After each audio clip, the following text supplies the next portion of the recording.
Salut salut, cette vidéo retrace la deuxième grosse étape de notre voyage, le chemin de Saint-Jacques-de-Compostelle. Entre galères de bivouac, ça ne peut que aller mieux. Des meilleurs jours. Temps de café et météo douteuse, Voilà. Régalade. ça n'a pas été tous les jours facile. Putain, mais quelle journée de merde. Mais on l'a fait, et on est fiers de pouvoir partager ça en images. Alors bon visionnage.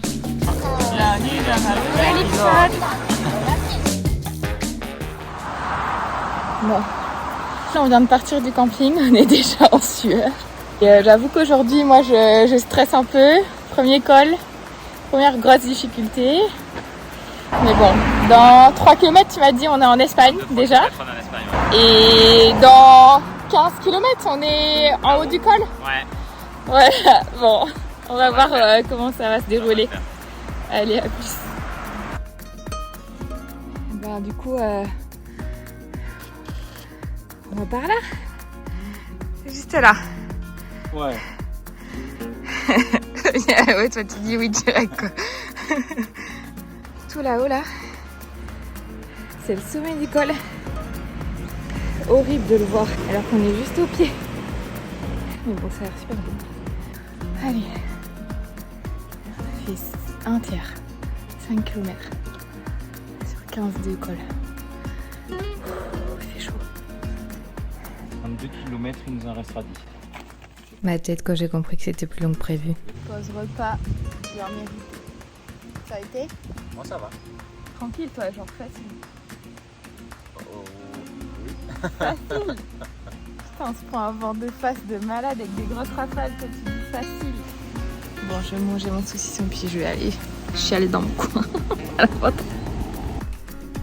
Et oui, on n'avait pas tous appréhendé pareil cette montée. On a 2 Danois en vélo qui sont venus nous parler là, c'était trop sympa comme échange. Ça fait du bien de se faire encourager. Après une bonne pause, qui nous a plus ou moins bien requinqué. Deuxième partie du col. Et je crois que c'est un peu la plus dure. Ouais, mais elle est moins longue. On voit le sommet. Juste là. Et nous, on est là. Et il reste 5 km. Allez, à tout à l'heure. Rapidement, le vent de face a été rejoint par la pluie, et peu à peu, l'espoir de voir nos efforts récompensés par la vue au sommet s'est évaporé. C'est à peu près à ce moment-là que j'ai continué à pied, en poussant le vélo. À ce rythme et sous ces conditions, il nous aura fallu un peu plus d'1 heure et demie pour finir notre ascension. Ça y est, on arrive en haut enfin. On voit la chapelle.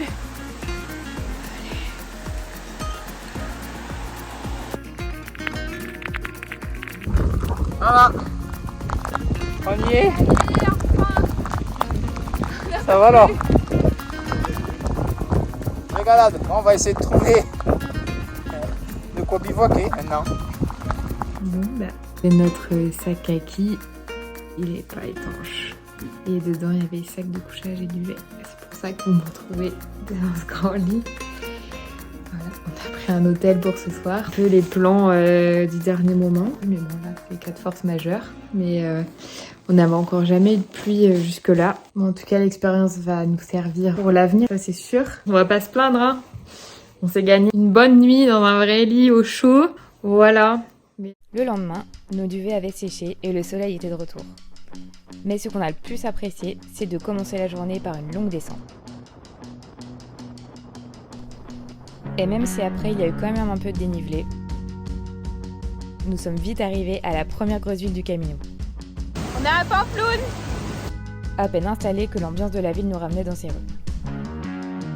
On a entendu de la musique depuis le balcon de notre Airbnb. On va voir ce qui se passe. C'est la première fois qu'on met des jeans et tout. Ouais. Trop marrant. Même si nous sommes arrivés à la fin du concert, cela nous a donné un bon aperçu du camping festif. Le lendemain, malgré quelques averses, on profite du calme du centre-ville le dimanche. Mais ça nous a fait une bonne excuse pour manger plein de churros et de tapas.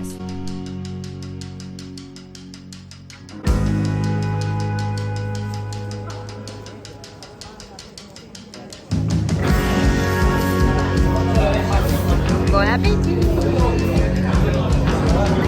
Vas-y.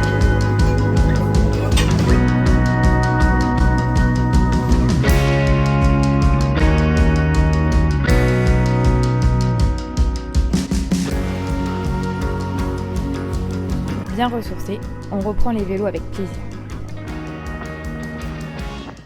On a hâte de découvrir la suite du Camino et ses charmants petits villages.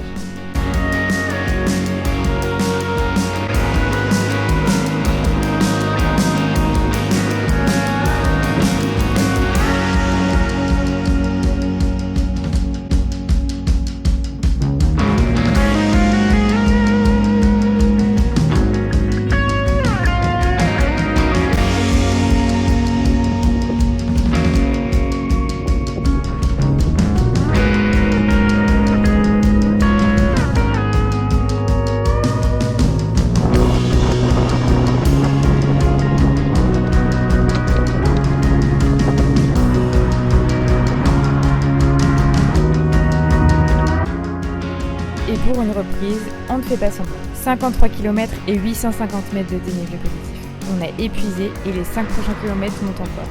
Alors on s'arrête au premier petit carré d'herbe plat qu'on trouve. Ce soir c'est 4 étoiles.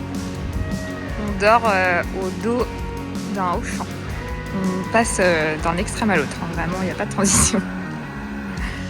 Fatigué mais lucide, on croise très fort les doigts pour ne pas se faire déloger à 3h du mat. Mais ce qui devait arriver arriva.